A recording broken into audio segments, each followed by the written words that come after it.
নবম শ্রেণী বাংলা সহায়ক পাঠ প্রফেসর শঙ্কর ডায়েরির যে প্রথম অধ্যায়টি আছে বোম জাতির ডায়েরি, এখান থেকে যে প্রশ্নগুলো আসতে পারে সেই প্রশ্নগুলো সম্পর্কে আলোচনা করা হলো। এখন মনে হচ্ছে যে প্রথমবারের কেলেঙ্কারির জন্য একমাত্র প্রহ্লাদই দায়ী। কোন কেলেঙ্কারির কথা বলা হয়েছে, তার ফলাফল কি হয়েছিল? এই প্রশ্নটা খুবই ইম্পর্টেন্ট আছে, প্রশ্নটা একবার দেখে নিও ভালো করে। টাফা কি? টাফার প্রকৃত প্রাণের পরিচয় দাও। এই প্রশ্নটাও খুবই গুরুত্বপূর্ণ। একেই বলে দিনে ডাকাতি। দিনে ডাকাতি বলতে লেখক কি বুঝিয়েছেন তা লেখো।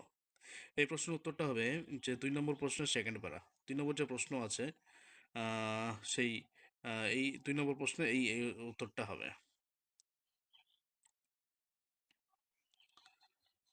সেই দিনটার কথা আজও বেশ মনে আছে। বক্তা কে? বক্তা কোন দিনের কথা কেন মনে আছে? এই প্রশ্নটাও এখান থেকে খুবই গুরুত্বপূর্ণ। এই প্রশ্নটা কিন্তু বারবার পরীক্ষায় আসে।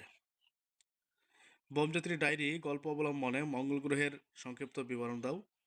অথবা প্রফেসর শঙ্কু কিভাবে মঙ্গোলীয় সৈন্যের হাত থেকে মুক্তি পেয়েছিলেন তা লেখো।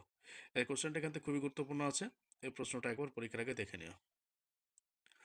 ঘটনাটা ঘটলো প্রথম দিনে কি ঘটনা ঘটেছিল তা লেখো। এটা ৬ নম্বর প্রশ্নের উত্তরটা লিখতে হবে। ৬ নম্বর প্রশ্ন যেটা আছে সেটা। এই প্রশ্নের উত্তরটা লিখলেই হবে। আরেকটা প্রশ্ন এখান থেকে আসে যে আজ দিনের শুরুতে একটা বিশ্রী কাণ্ড ঘটে গেল। দিনটা কত তারিখ ছিল? ঘটনাটি বর্ণনা দাও।